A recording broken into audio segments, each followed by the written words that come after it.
Ramza anna apini kanu kan lau ha sa kapho mi la se nan thong kan phai su za lai ti mi ha slai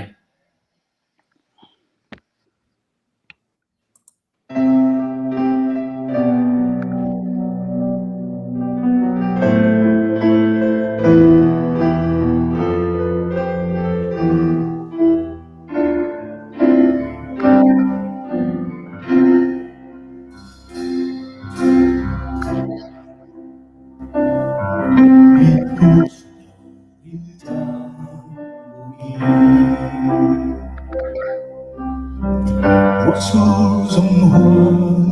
lâu y thương để làm sao thì sẽ luôn là tiếng bé cho ngã ra đi ngâm chi em qua hôn xin bao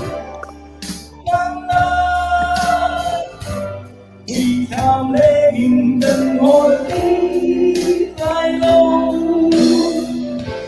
tốt ta xa bị cứng tư đàn không cần phải dùng ra rút ra lại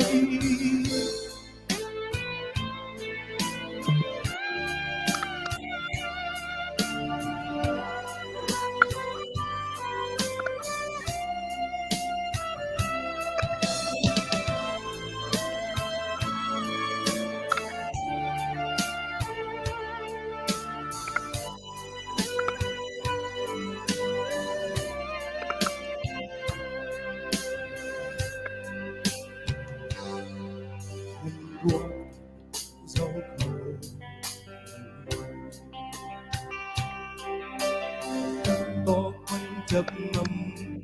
lâu mi khi gần ha thì lung kê quên gần lùng phá gần